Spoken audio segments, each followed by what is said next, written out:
This is the fatherhood experience. Turn it up, cause tonight you'll learn how to leave behind the average dad life. This the fatherhood experience. It's time to leave my family and become the father figure I deserve to be. The fatherhood experience. What's up, guys? Welcome back to another episode of the Fatherhood Experience, where we help dads become better dads. We are your hosts, Jason Priest and Zach Smith, and we have got an awesome episode for you guys today. Just want to give a huge shout out to all of our continued listeners, man. We really appreciate your support. Obviously, those of you who have been tuning in for a while know that we have a couple different formats on the show now. We do have a Q&S segment where we do a question and solution segment, and you can submit those questions at info@thefatherhoodexperience.com, and we won't answer those live on the podcast. So that's our Q&S segment. Then we have a standard interview kind of format where Zach and I will bring on a guest and just jam with them on here. So if you're new to the show, this is what to expect moving forward. You might get one of these different formats. And then we do our normal show where Zach and I go deep on a certain topic, which is what we're going to do today. This is our time to really teach at a high level, but also help you guys move forward and get better. But we're trying to keep our content fresh. And so we love that you guys give us content suggestions. We love that you give us questions for the Q&S segments. And any suggestions you have, you can always go down in the show notes, leave us a review, and drop your content suggestions there. Just, tell us what you liked about the show. That way we can help spread the word, because the reality is we're not here to waste your time. We're not going to run ads. I'm not going to sit up here and promote shit that I don't even use. At the end of the day, that's not what I'm here to do, man. And that's not why Zach's here either. We're here to add value to your life every week. And so if you can just do us that one favor, it's a little bit of a value exchange. If we provide value, if we give you a new idea or a new strategy to try, or we make you think, we make you laugh, you enjoyed the show, you got any kind of value out of the show, all we ask is that you help us share the show. And the best way you can do that is by dropping a review, and then even telling a friend in your life to potentially get tuned in, because we're here to deliver every single week for you guys. And that's all we ask is that you help us grow the show organically, because that's all we're here for, man. We're not here to waste your time. So today we are going to dive into a chronic issue that Zach and I have been seeing quite recently in our business.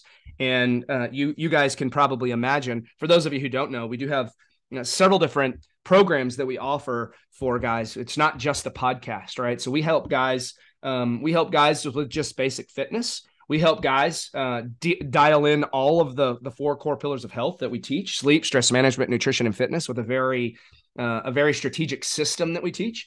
But we also have our fatherhood program, where we help guys become the most elite version of themselves, and really become the ultimate role model for their family, the best husband, the best father, the best man they could possibly be. And so we're going to get into some of that. But what I wanted to preface this is, Zach and I talk to a lot of guys every single week, and some of the stories that we hear are really sad. I recently did a reel on my personal Instagram. If you're not following us, I'll let Zach tell you what his is now. But if you're not following us on our personal Instagrams, I am doing a lot more content over there. And I recently did a reel about a sales call, and I'm going to share that with you guys here today and get a little bit more in depth on that.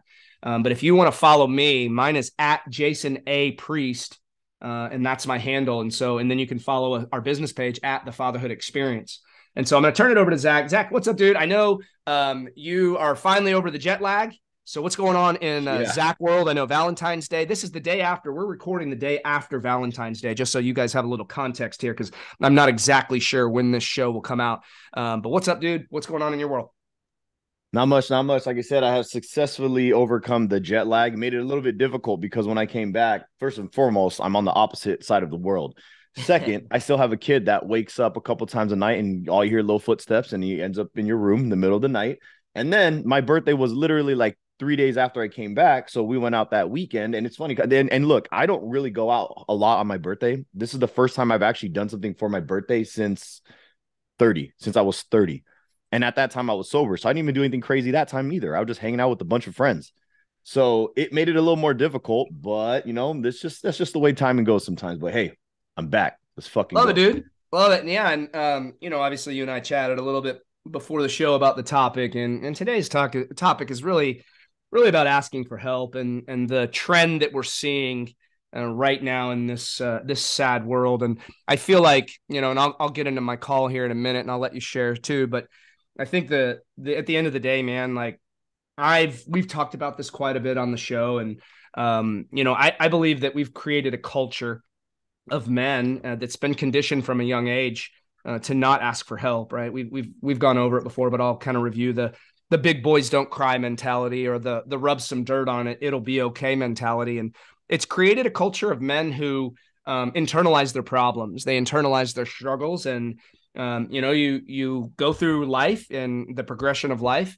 A lot of guys, they grow up, they go through the college days, they might get married, and then they settle down, if you will. You have kids, and you don't have a lot of men in your life, right? You lose a lot of your men connections. Generally, the ones that seem to stick around the longest are your bar buddies, right? The guys that the remember when friends who don't have a lot of value to add to your life anymore, because they're not talking about the future. They're not talking about growing as men. They're not talking about goals or anything of the sort. And this culture that I'm seeing in this particular call that I'll talk about, man, it's really fucking sad to me, because we've created a culture that promotes alcohol in a way where it's the go-to for stress relief, right? Like we've got now, if you watch any kind of TV, you watch the Super Bowl, whatever, right? Like every other commercial is a Pfizer commercial and then an alcohol commercial, Pfizer alcohol. And we're promoting this culture of, this culture of drinking. And look, I do a fair share of drinking myself, right? But we're promoting this daily drinking where it's like, we've normalized it, where it's like, okay, come home, wind down, have a couple of beers, have a couple of glasses of wine. And this is perfectly normal part of our culture, which clearly leads to a lot of issues, man. Obesity, depression, all the things that come with drinking every day. I lived that life for a while, and it fucked me up pretty bad, man. So that's obviously where I want to start, dude. And I think we, obviously we'll shed some light on what we can do to help, but I think the more people I talk, or the more guys I talk to, I guess the sadder I get about the culture that we've created in this country, especially with the men internalizing and not having other men to lean into. And so wanted to shed some light on that, dude, and kick off the show with just a little bit of context there. So I'll turn it over to you, dude, and get your thoughts on my initial thoughts. In regards to why we feel like men will not go out of their way to ask for help.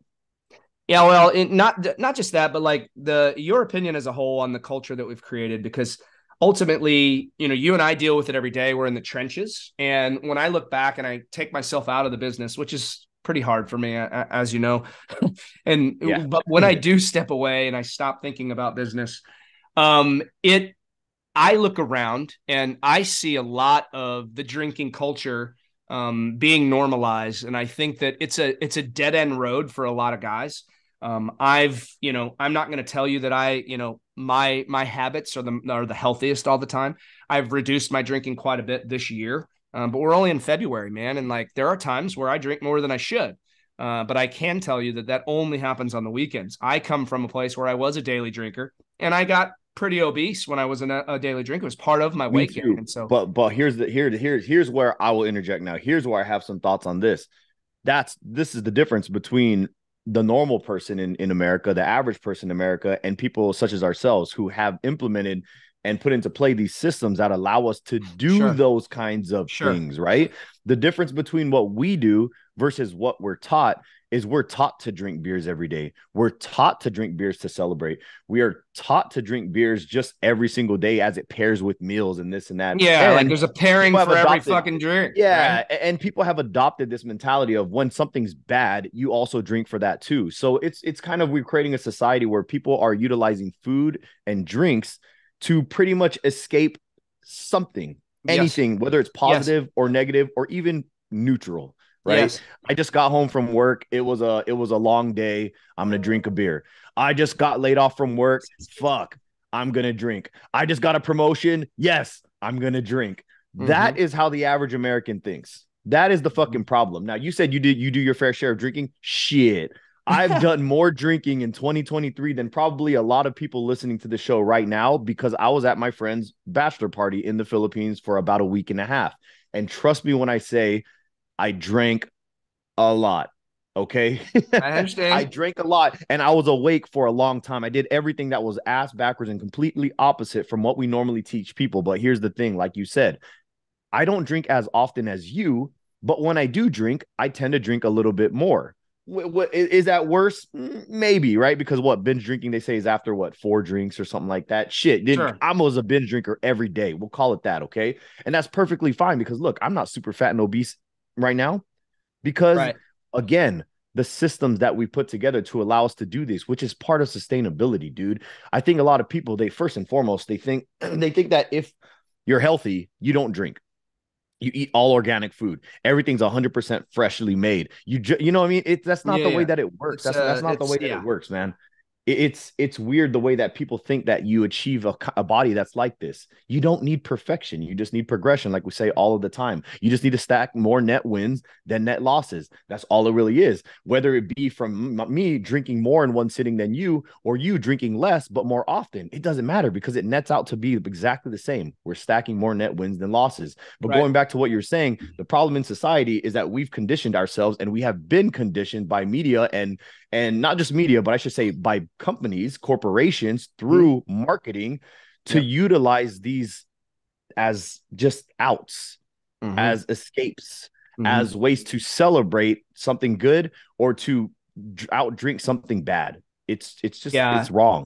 It's wrong. It is wrong, but when you people see buy like into it, people buy into it for some reason. Well, it's a massive problem, dude. And like the more that the more time I actually spend reading reading content on social media, dude, like actual individuals, right? Like, because I've been doing a little bit more consuming than just posting lately, just trying to learn, right? And I've seen some big guys, some big accounts, man, talking about how they're really struggling right now, and a lot of mental health struggles and turning to alcohol. It's a chronic problem in our country, dude. And when we talk about the alcohol commercials, right? Like big alcohol spends a lot of money to put those in your face. And when you have you can literally justify your drinking for every scenario. Like you said, you alluded to you had a rough day at work. Yeah, let's have a couple glasses of wine. You had you got a raise at work today. Let's go out and celebrate, right? Or you're a business owner and you landed a new contract or closed a new deal, right? Let's go celebrate.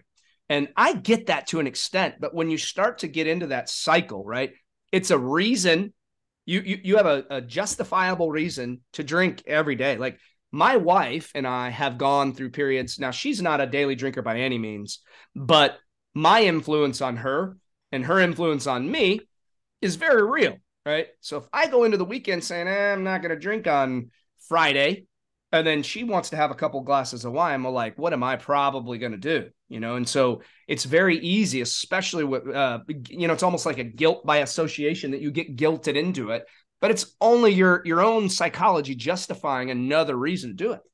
And so when you combine the drinking culture with a culture of men who have been conditioned from a young age to not ask for help, it leads to some very, very, very dark conversations for you and I. This gentleman that I was speaking to the other day, and I'll break it down.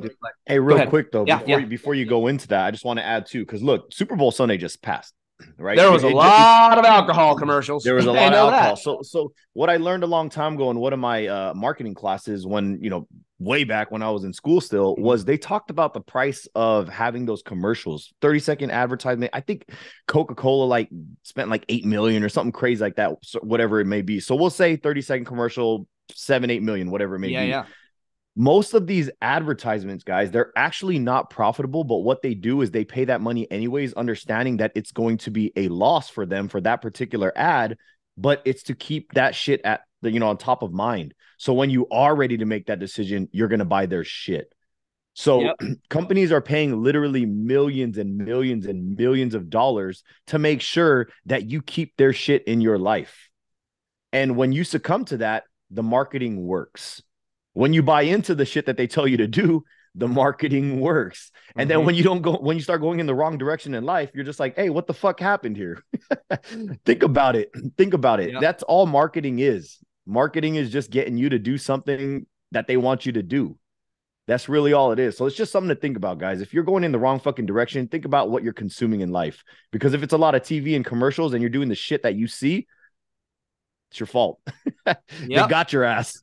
They hooked you and they reeled you in. So just something to think about, guys. You got to be very cognizant of the thing that you're consuming mentally, because what you consume mentally sometimes directly translates into what you're consuming physically. It does, yeah. Oh, these marketing boys, they know what the fuck they're doing, man, with the ads and all, and how they're multi-billion-dollar industries, man. They know what they're doing. They got the highest, high technology. Yep. Mm-hmm. So yeah, and I'll tell you, dude, like, I understand everybody has a vice, right? Like most people, when I see somebody who doesn't ever drink, like my wife had this friend for a while, her husband was like a very dude, this guy's like 350-pound obese dude, from Ohio, got an extensive whiskey collection. He's a daily drinker. He's an attorney. He's a daily drinker, dude. And just like very, very obese, does not take care of himself at all. Okay.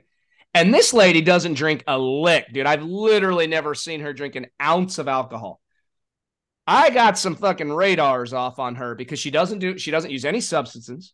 She doesn't smoke. She doesn't drink. She is a little bit obese, but like there's no vices that seem to be in her life. And I got some radars that go off on people like that. And I'm like, what the fuck is wrong with you? It's almost weird to think that you don't have something, right? Like no THC, no alcohol, no nicotine, no nothing. Like anyway. So I get it. You know, everybody has a vice or two, and you have to be a moderation. You know, it has to be a moderation thing for it not to become an issue for you. Something that I developed in my own life was the discipline around my weekend system, right? Like, you know, there is 0 alcohol in the week for me.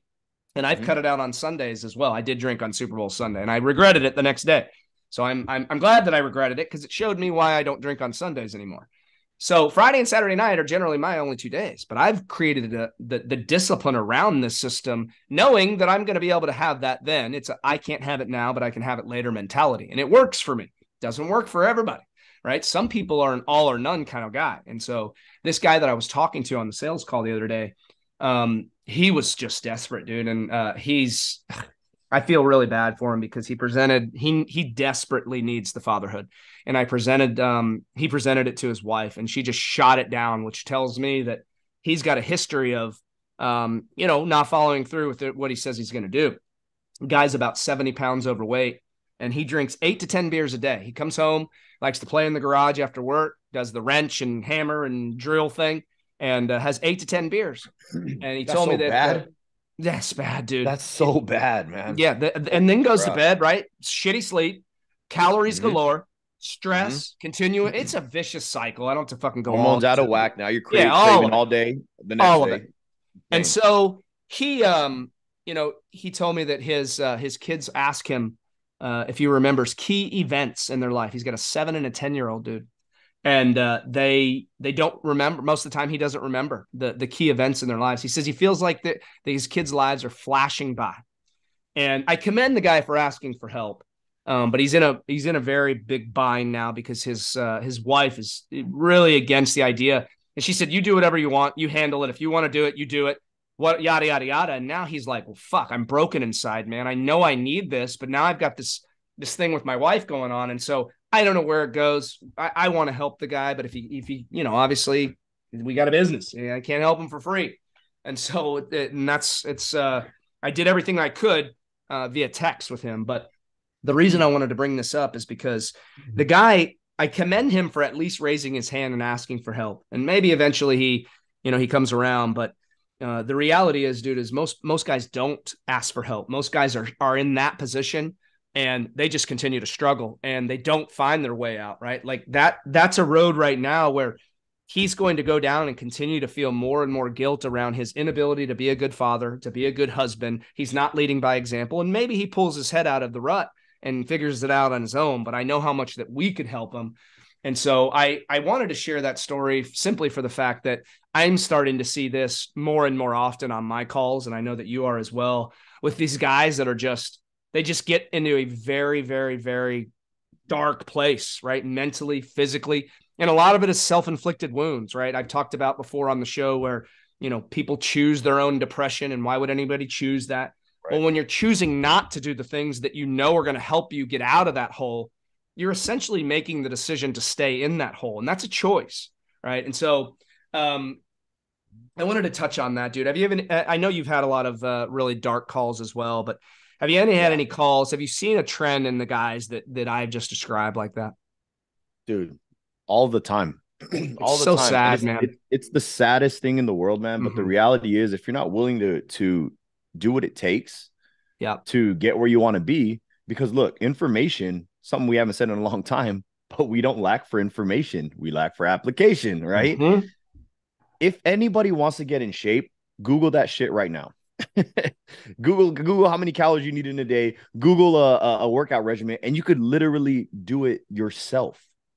The reason people hire people like us is because we have systems in place that you can follow like nothing. We have accountability in place. We have coaching calls. We have an ability to just have a trainer or a nutrition coach, a mindset coach, a personal development coach, whatever you want to call it, because we do all of it in your back pocket, essentially, right? At your disposal. That's why people hire us. But at the same time, there's so much information out there that you can do this by yourself if you wanted to. Yep. So it's like the saddest thing in the world where people will continuously say, I have issues, I have issues, I have issues, and I need to solve them. But when they get presented the solution, they're just like, no, can't even get out of your own way. I can't afford that. And here's one guy that I actually spoke with, right? And he told me, and it's not like I do this to every single person, right? Every single person is different. Everybody has different ways of thinking, different ways of different temperaments and all that good stuff. But this particular person was really, really like tearing up, sad, talking about how he had a heart attack already. It cost him $5,000 or six grand, whatever it was in terms of in hospital bills, right? With insurance, Yeah. Because you know that how much more that would have been without insurance, Jason. You worked in a hospital. You know how much those bills could rack up. You stay there a day, you're paying $5,000, right? Oh, so easy. This guy spent $5-6 on a heart attack, coming up to me talking about, dude, I need help. I had a heart attack. I don't want this to happen ever again. I was by myself. I was tingling. I was sweating. I didn't know what the hell was going on. And luckily I was with somebody who helped me get to the hospital. And at the end of the call, I go, dude, that sucks. I'm glad. I hate that you experienced that, but I'm glad that it woke you up, because now we can do what we need to do to change your trajectory, your course of life, so that you don't hopefully never have to deal with this again. And you could live not only longer, but a higher quality of life.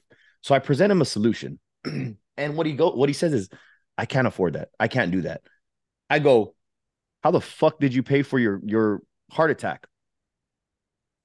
I go, how can you tell me that you can't afford this? When you can't afford not to afford it. And he just like, I just can't do it. I just can't do it. I'm like, look, dude, you said that you told me in the beginning of this call that you didn't even have the money to afford the heart attack, yet you fucking did. So how are you going to tell me that you don't have the money for a heart attack, or that you don't have the money for a heart attack, yet you paid for it, but now is your opportunity to change your life 180 degrees, and now you're saying that you can't again for less than the first heart attack cost, dude. For less than the heart attack, yes, which I'm not even getting into. It's not even about that, right? If you're going to save your life, you would pay for anything, right? Because health is number one. Most people are all about hustle and grind. I'll sleep when I die. That's bullshit. Because if I gave you a fucking $1 trillion, but I told you had to die tomorrow, everyone's taking the life, not the money. Yet people value money over time and over health and over relationships and over everything else until it's fucking gone. So it's just a sad thing to see, because I told him straight up. And like I said, I don't do this with everybody, but this guy needed a fucking wake up call, because apparently a heart attack wasn't a strong enough wake up call. So I told him, you know what's more expensive than a heart attack again? Dying, a coffin, a funeral, and the grief that you're going to put your family and your loved ones through that you cannot put a price on. It's sad, and dude, the children you are going to be leaving behind.